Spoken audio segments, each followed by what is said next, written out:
In yesterday class, we were discussing about the three types of stress. One is the longitudinal stress, and second one is the shear stress, and third one is the volumetric stress.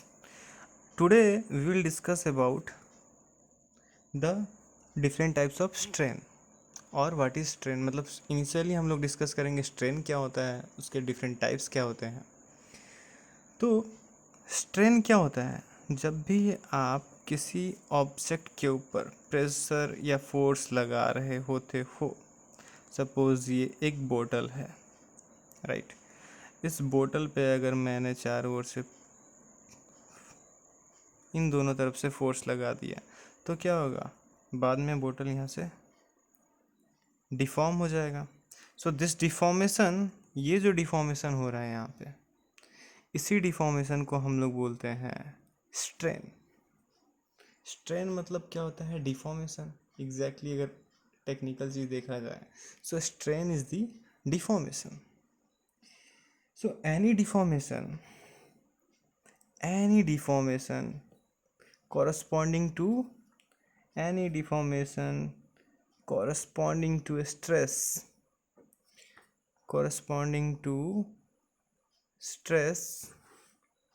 is called strain, right? Strain कहते हैं उसे. सो यहाँ पे तीन type के strain है मेरे पास.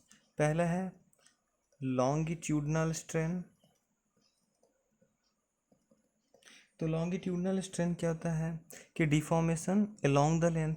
Suppose अगर मेरे पास ये एक रबर का स्ट्रिप है और मैंने इसको इस तरह से बाहर की तरफ स्ट्रेस लगाया, तो ये रबर का जो स्ट्रिप है इट विल डिफॉर्म एंड इसका लेंथ जो है वो बढ़ जाएगा. So change in the length, initial length अगर सपोज मेरा एल नोट था and final length is L, so change in the length by the original length. So change in the length bye original length जो होगा मेरा longitudinal strain होगा. Similarly shear strain में क्या होता है अपना, अलोंग द एरिया जब भी हमारा फोर्स लगता है तो अलोंग द एरिया जो भी डिफॉर्मेशन होगा, सो उस अलोंग द एरिया का जो है हम लोग एंगल निकालेंगे वहाँ पे. So shear strain is the change along the area. And volumetric strain में क्या होता है अपना, volumetric strain it is del V by V. इसका भी है, it is just change in the theta. Suppose अगर मेरा कोई एक एरिया है, ठीक है ना, तो इस एरिया को अगर हम लोगों ने इस तरह से डिफॉर्म कर दिया तो यहाँ पे हम लोग इस थीटा के साथ जो डिफरेंस आया था यहाँ इसके बीच में, इनिशियल और फाइनल के बीच में, उससे हम लोग स्ट्रेन पता करते हैं. और वॉल्यूमेट्रिक स्ट्रेन में del V by V, change in the volume by V. तो ये इतना इम्पोर्टेंट नहीं था मुझे समझाने के लिए, बस बता रहा था कि ये क्या होता है एग्जैक्टली, क्योंकि मुझे बताना है कि what is the relation between strain और हम लोगों ने जो पढ़ा है what is the relation between. हम लोग को जो इम्पोर्टेंट पॉइंट है वो है रिलेशन बिटवीन स्ट्रेस स्ट्रेन. इन दोनों के बीच का जो रिलेशन है, स्ट्रेस एंड स्ट्रेन के बीच का जो रिलेशन है वो बहुत इंपॉर्टेंट है. तो हुक्स लॉ ने क्या कहा था? हुक्स एक बंदा बहुत सही बंदा है. हुक्स लॉ ने क्या कहा था कि हुक्स लॉ इन्होंने बोला था कि stress is directly proportional to strain. Stress is directly proportional to strain. जितना आप स्ट्रेस डालोगे उतना ज़्यादा स्ट्रेन होगा, जितना आप स्ट्रेस डालोगे उतना ज़्यादा डिफॉर्मेशन होगा. तो इस डिफॉर्मेशन और इस प्रोपोर्शनलिटी को हटाने के लिए हम लोग एक कांस्टेंट लगाते हैं. तो stress is equal to constant कुछ भी लीजिए, A B C D, A and strain. So this constant can be Young's modulus, rigidity modulus, और it can be bulk modulus. तो हम उसके बारे में अभी देखेंगे कि क्या क्या है। तो पहला हम लोग देखेंगे यंग्स मॉडुलस क्या है।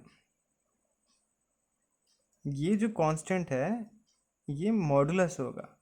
कैसे? ये डिपेंड करेगा कि हम लोग किस टाइप के स्ट्रेन से रिलेटेड चीज़ देख रहे हैं, क्योंकि हमारा स्ट्रेन से मेन चीज़ है ना यहाँ पे फंक्शन। तो यंग्स मॉडुलस वाला अगर हम बात करते हैं तो Young's modulus is nothing but longitudinal stress. अगर लॉन्गिट्यूडनल स्ट्रेस लगता है तब हम लोग यंग्स मॉडुलस देखेंगे, और स्ट्रेन भी रहना चाहिए longitudinally. So it is the Young's modulus is the ratio of longitudinal stress by longitudinal strain. कैसे आया ये? अगर आप इस कांस्टेंट को ऐसे लिखते हुए ए को यहाँ लिखते हो तो ए इक्वल टू क्या आता है? Stress by strain. So we have three different type of stress and three different type of strain. So उस हिसाब से ये मॉडुलस जो है तीन डिफरेंट टाइप का होगा। पहला यंग्स मॉडुलस, दूसरा क्या होगा? और यंग्स मॉडुलस को किससे रिप्रेजेंट किया जाता है? एप्साइलॉन, और उसको ई से रिप्रेजेंट किया जाता है। एप्साइलॉन को ई जैसा समझ लो लेकिन एप्साइलॉन है। दूसरा है अपना modulus of rigidity. Modulus of rigidity जो है ना अपना सीयर वाला जो है ना अपन पढ़े थे, shear stress and shear strain, उसी के लिए मॉडुलस ऑफ रिजिडिटी बोलते हैं। रिजिडिटी मतलब कोई बंदा अगर रिजिड है तो उसको हिला नहीं सकते हो, राइट? तो पानी मैंने बोला था ना कि it is not at all rigid. अगर आप उसमें एस वेव्स ट्रैवल कराते हो तो वो उसी डायरेक्शन में फ्लो करने लग जाएगा। सो हम लोग देख रहे हैं मॉडुलस ऑफ रिजिडिटी। ये बहुत इंपॉर्टेंट पॉइंट है, याद रखना, modulus of rigidity, the word rigidity. So it is represented by mu, and modulus of rigidity क्या होगा? शियर स्ट्रेस बाई, ऑब्वियस ही बात है, हमें स्ट्रेस बाई स्ट्रेन पता है, तो डिफरेंट क्या है? Shear stress by shear strain. तो मॉडुलस ऑफ रिजिडिटी मतलब बताता है कि चीज़ कितना रिजिड है, ठीक है? अब पानी का रिजिडिटी क्या होगा? ना के बराबर होगा, जीरो जैसा होगा। थर्ड हम लोग बात करेंगे कि बल्क मॉडुलस।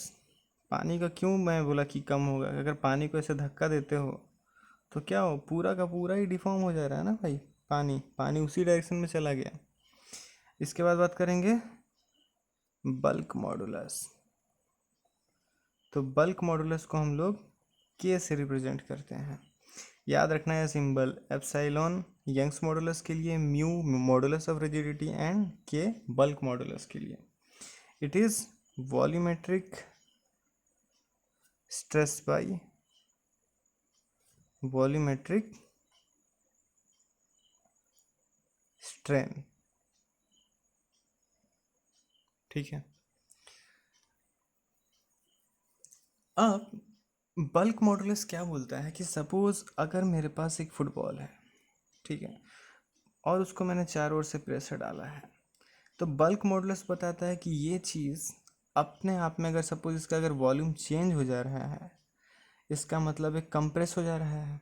अगर मैंने इसको दबाया चारों ओर से एंड इफ़ इट चेंज, इसका वॉल्यूम चेंज हो जाए, तो इसका मतलब है कंप्रेसिबल है। सो बल्क मॉडुलस दिस के जो है कंप्रेसिबिलिटी के बारे में बताता है। तो उसका रिलेशन क्या है पता है? It shows that compressibility is equal to 1 upon is equal to 1 upon bulk modulus. क्योंकि बल्क मॉडुलस तो मतलब है कि बिल्कुल कंप्रेसिबल नहीं है, उसके बारे में बता रहा है ना। लेकिन कंप्रेसिबिलिटी अगर आपको जानना है तो 1 अपॉन बल्क मॉडुलस डाल के आप कंप्रेसिबिलिटी निकाल सकते हैं। And is one of the most important formula, कभी कभी ये क्वेश्चन आता है। अभी हम लोग बात करेंगे पॉइजन्स रेशियो, ठीक है? तो पॉइजन्स रेशियो से भी भैया बहुत क्वेश्चन आते हैं, बहुत मतलब हर साल लगभग। पॉइजन्स रेशियो में क्या है कि it is the ratio of it is the ratio of, किसका रेशियो है, लेटरल स्ट्रेन, लेटरल स्ट्रेन और ट्रांसवर्स स्ट्रेन, दोनों एक ही है, याद रखना, लेटरल स्ट्रेन और transverse strain by longitudinal strain, ratio of lateral strain और transverse strain, sorry not by, to longitudinal strain. तो इमेजिन एक रबर का स्ट्रिप फिर से लेते हैं हम लोग, ठीक है। अगर ये मेरा रबर का स्ट्रिप है और अगर मैंने इसको इस डायरेक्शन में खींचा तो क्या होगा, इसका जो लेंथ है, लेंथ इसका इस तरह से साइड से डिफॉर्म हो रहा है लिटरली, और लॉन्गिट्यूडनली भी डिफॉर्म हो रहा है। अभी हम लोग देखते हैं कौन सा लॉन्गिट्यूडनल है कौन सा लेटरल है। ये क्या है, अगर मैंने इस डायरेक्शन में स्ट्रेस लगाया, so this one is the longitudinal strain जो इस डायरेक्शन में है। तो मेरा सपोज पहले एल नोट था मेरा लेंथ, ये है ना मेरा लेंथ ओरिजिनल। अब मेरा लेंथ क्या हो गया, आप यहाँ से मेजर करोगे ना, ये बढ़ के एल हो गया, भाई सब लंबे हो गए, ठीक है। अगर मैंने स्ट्रेस इस डायरेक्शन में लगाया तो ये क्या हो गया, लंबा हो गया, छोटा भी हो सकता है बट लंबा हो गया यहाँ पे। और साइड से क्या हुआ, ये डिफॉर्म हो गया अंदर की तरफ। आप देख रहे हो कि पहले अगर ये वाला पार्ट जो है ये क्या है, बी नोट, बी नोट है ये, ठीक है। बी नोट से क्या हुआ कि ये बंदा यहाँ पे बी बन गया, बी जो है वो छोटा है। तो हमें क्या बोला गया है, transverse strain by longitudinal strain. तो यहाँ पे ट्रांसवर्स स्ट्रेन क्या है, ये है। अगर मैंने इस डायरेक्शन में लगाया तो इसका ट्रांसवर्स क्या होगा, इसके परपेंडिकुलर ये। तो क्या करते हैं हमेशा हम, जब भी पॉइजन्स रेशियो निकालते हैं, so it's like final minus initial by the original, this is the transverse one, ठीक है। उसी तरह से L minus L note by L note, ठीक है। तो ये जनरली हम लोग मॉड में निकालते हैं, क्यों, क्योंकि पॉइजन्स रेशियो में नेगेटिव होता है हमेशा फॉर्मूला में। तो Poisson's ratio is nothing but it's a ratio of, और पॉइजन्स रेशियो को डिनोट किससे किया जाता है, अगर आप लिखोगे पॉइजन्स रेशियो, इसको डिनोट किया जाता है सिग्मा से, सिग्मा से डिनोट करके इसको लिखो यहाँ पे lateral strain by longitudinal strain. और यहाँ पे जनरली नेगेटिव होता है, इसीलिए हम लोग यहाँ पे क्या करते हैं, क्यों नेगेटिव होता है, क्योंकि भाई साहब ये छोटे हो जाते हैं, तो इसलिए यहाँ पे मॉड लगा दिया गया है। और मॉड लगाने के बाद टोटल चीज़ जो है पॉजिटिव होगा। तो बहुत सारे रॉक का जो है मतलब एक, और एक जनरल देखा जाए तो पॉइजन रेशियो जो होता है ना, so it varies from 0.1 to 0.5, इनके बीच में ही पॉइजन रेशियो वेरी करता है, 0.1 से लेकर 0.5 के बीच में। और अगर एक स्टैंडर्ड रॉक की बात करें, अगर हम लोग एक स्टैंडर्ड रॉक लेते हैं तो उसका हमेशा 0.25 होता है, एक स्टैंडर्ड रॉक का। तो अभी तक हम लोगों ने देखा कि there are 3 kind of modulus. One is the Young's modulus, second one is the modulus of rigidity जिसको म्यू से रिप्रेजेंट किया था, and third one is the bulk modulus जिसको के से रिप्रेजेंट किया था। अब हमें क्या करना है कि इन तीनों के बीच में रिलेशन निकालना है। कैसे निकालेंगे, so first modulus of rigidity, modulus of rigidity, इसको किससे हम लोग रिप्रेजेंट करते थे, म्यू से। अब क्या करना है कि modulus of rigidity in terms of Young's modulus के टर्म्स में इसको लिखना है, यंग्स मॉडुलस के टर्म्स में लिखना है। क्यों लिखना है, क्योंकि इससे हमें एक रिलेशन पता चलेगा। सपोज कहीं अगर यंग्स मॉडुलस दे दिया and if they ask you कि भैया पता करो कि इसका मॉडुलस ऑफ रिजिडिटी क्या है, तो इसके लिए एक फॉर्मूला है तुम्हारे पास, mu equal to E by 2 × 1 plus sigma. तो यहाँ पे जो अपना है modulus of rigidity is equal to E by 2 × 1 plus sigma. यहाँ पे सिग्मा क्या है, sigma is the Poisson ratio, जो अभी हम लोगों ने यहाँ पे निकाला था। Sigma is the Poisson ratio, E is the Young's modulus, ये क्या है, यंग्स मॉडुलस है, और ये क्या है, मॉडुलस ऑफ रिजिडिटी। अब हमें पता है कि एक स्टैंडर्ड रॉक का जो पॉइजन रेशियो है वो कितना होना चाहिए, 0.25। तो यहाँ पे वैल्यू डाल देते हैं, एक चीज़ तो हमें पता ही है, तो क्या हो जाएगा, mu equal to E by 2 × 1 plus 0.25। इसको फर्दर सॉल्व करेंगे तो क्या आएगा, it will be 2.5 mu is equal to E. इससे हमें क्या पता चलता है, E is greater than mu by 2.5 times. E mu से 2.5 टाइम्स बड़ा है, तभी ना ये यहाँ पे मल्टीप्लाई है। सो E is greater than mu, मतलब यंग्स मॉडुलस जो है भैया ये ज़्यादा है मॉडुलस ऑफ रिजिडिटी से। उसी तरह से हम लोग पता करेंगे bulk modulus, bulk modulus in terms of Young's modulus. यहाँ पे क्या है कि बल्क मॉडुलस को हम लोग के से रिप्रेजेंट करते हैं। So K is equal to E by 3 × 1 - 2 sigma. ठीक है, ये मेरा फॉर्मूला है जहाँ पे K represent the bulk modulus and E represent the Young's modulus. Sigma अपना पॉइजन रेशियो है।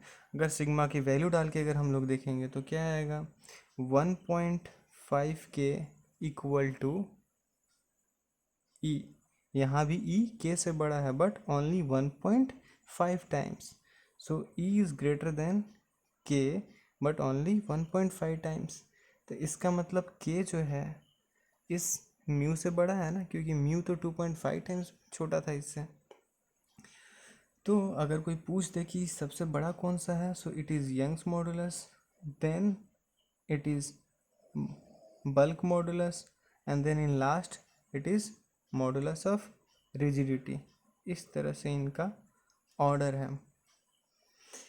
अब ये हमें पता चल गया कि इन तीनों के बीच का रिलेशन क्या है। सपोज कभी क्वेश्चन पूछ दिया जाए कि अगर यंग्स मॉडुलस दे दिया है then find out the rigidity, modulus of rigidity अगर ये दे दिया, यंग्स मॉडुलस दे दिया, find out the bulk modulus, तो हम इस फॉर्मूले से निकाल सकते हैं।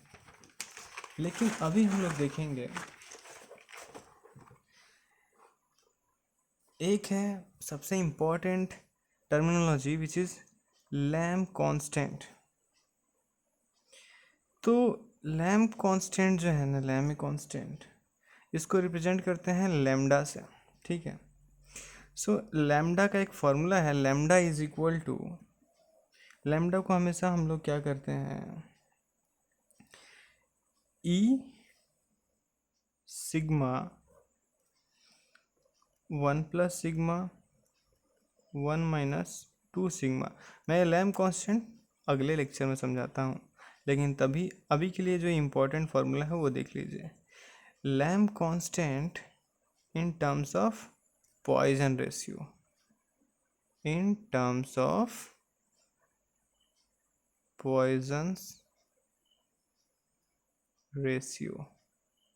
ठीक है, Lamb constant in terms of Poisson ratio. तो यहाँ पे हम लोगों ने ये देखा, जब सिग्मा की वैल्यू डालेंगे यहाँ पे तो हमारे पास क्या आएगा, it will be 2.5 lambda is equal to E. जब सिग्मा का वैल्यू कितना डालते हैं हमेशा 0.25, क्यों, क्योंकि एक स्टैंडर्ड रॉक का सिग्मा का वैल्यू 0.25 होता है।